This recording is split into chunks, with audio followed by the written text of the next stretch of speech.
Hello, welcome to the Black Girl's Guide to Bachelor Nation. I'm so excited to be here recapping Clare Crawley's historic season as the oldest Bachelorette. Just a reminder that this is the Black Girl's Guide, so I will be viewing everything through the lens of race, and I'm also going to be keeping score. I'm excited for this season for a couple of reasons. One, the spoilers for this season have been out of this world. Two, because the stakes are higher for Clare at the ripe old age of 39. She is looking for a life partner, and I think she's very sincere in taking this process very seriously. The other interesting thing about this season is that everything is all off track. Typically, we get the announcement of The Bachelorette in February or March. She starts shooting the season in March, and they usually wrap up around the middle of May.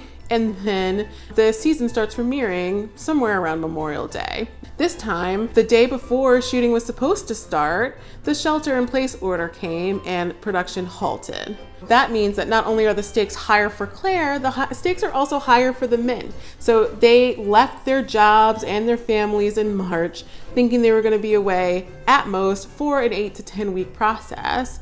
And turns out they've been like on the hook for the season of The Bachelorette for a total of 5 months. So by the time they've sheltered in place, they've gone home, they've come back, they've taken their coronavirus test, they stayed in one little room by themselves for 14 days just to meet Clare.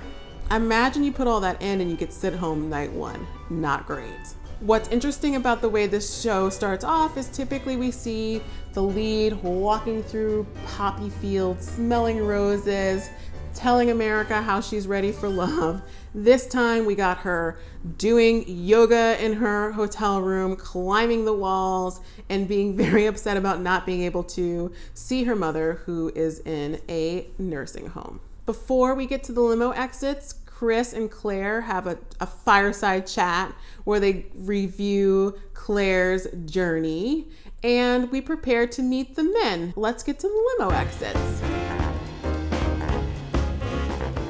First thing to note is that this year they're not at the Bachelor Mansion. They've taken over the La Quinta Resort in Palm Springs, where it's apparently hot as hell at over 100 degrees. They've taken over the resort, and so these limo rides are literally from one building to the next. They could have walked, but whatever. I think the other thing that I find interesting about this season's limo exits is that the first limo is usually stacked with men that they are sure the lead is going to like.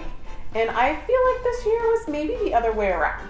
The first person out of the limo is Ben, a 29-year-old Army Ranger veteran from Venice, California. The second person out of the limo is Riley, a black attorney from Long Island City. He makes a really, really horrible joke about her being guilty for looking so good in the dress, and she returns the favor. It's all very cringeworthy. Riley, however, is very attractive.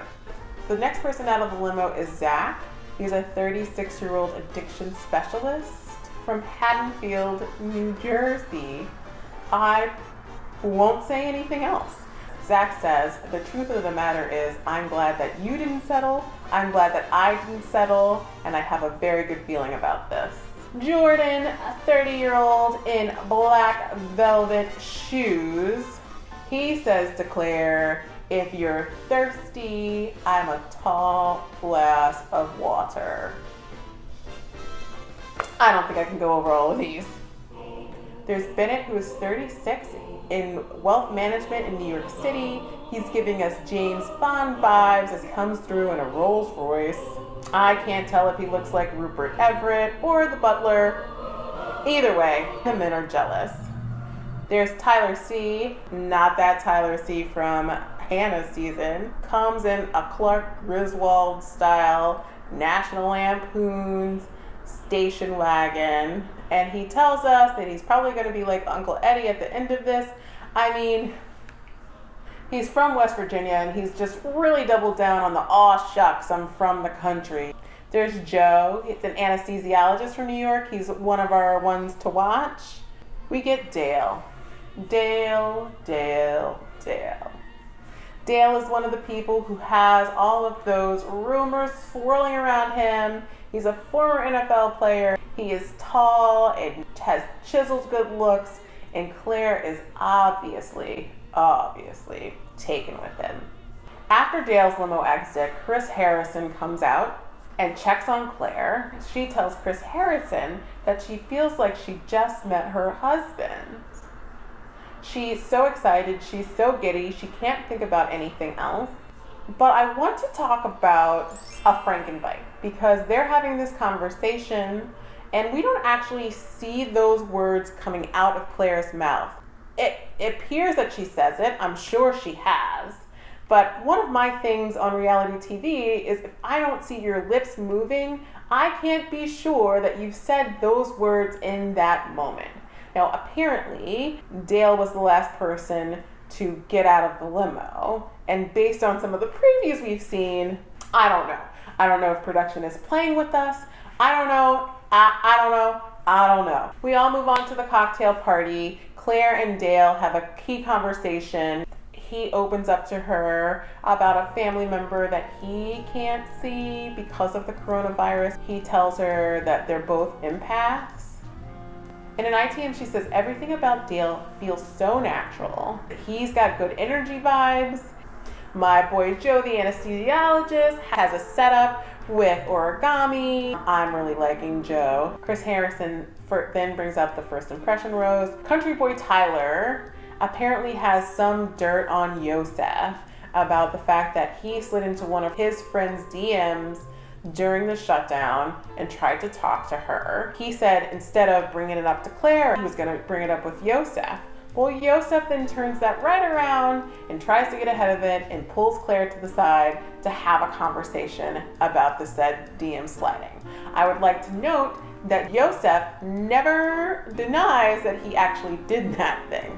Claire, being a grown-ass woman, pulls both of them into the side, try to get clarity on what's going on. She talks to them for several minutes and decides, well, I'll let you guys work it out because I'm wasting my time on your petty drama instead of getting to know the men who are here for me. Good for you, Claire. Claire then has a key conversation with Blake where she mentions to him that there are certain rules that they need to follow. Blake broke those rules by reaching out to her during the shutdown to check to see if she was okay. And she said that him breaking those rules meant just everything to her and that she really appreciated it.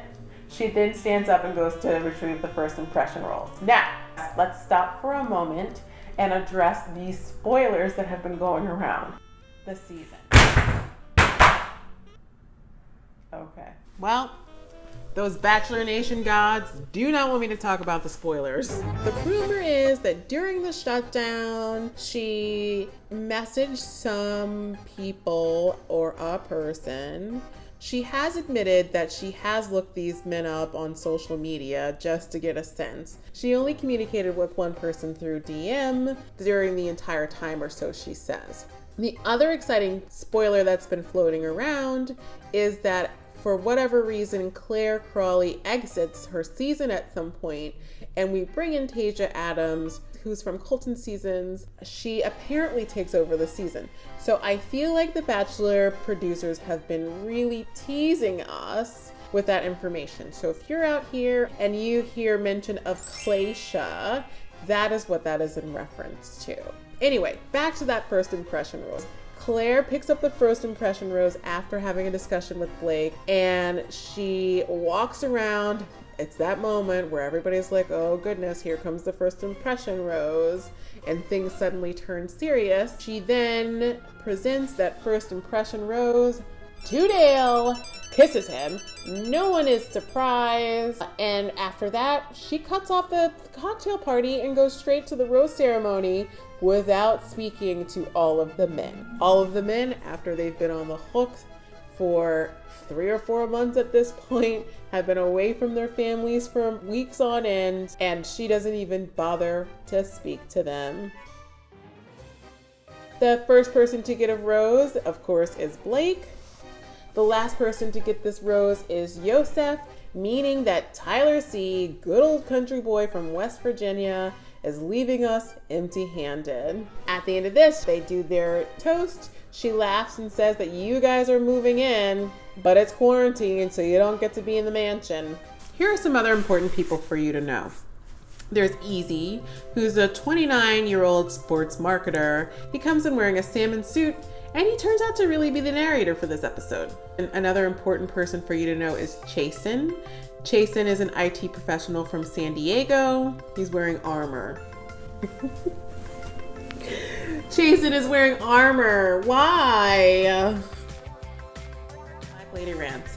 In terms of stats, our villain of the episode is somewhere between Tyler C and Yosef, and I think the scales are tipped in Yosef's favor. We often see somebody who really just starts causing trouble and manipulating situations, and the lead just ends up rewarding that behavior. It would have been Tyler C, but he got sent home and has nothing to show for it. Now for my Black Lady rant. It's actually not a rant today. It's a good one. I'm really enjoying the fact that they have elevated so many voices of men of color. If the use of Easy as a narrator for this episode is because Claire doesn't actually make it through the end of the season, the constant in this case are the men instead of the lead. I don't know what that is, but I'm really appreciating it. And the other thing is that I'm appreciating Claire's age. I mean, maybe she's a little bit boring, and maybe the men are a little bit boring. So many of them have actual careers. Teased us with the limo pulling up at the end after they've told Claire that she's blown up the Bachelorette and that it wasn't going to end well. I'm excited for the season, and I hope you guys keep on watching.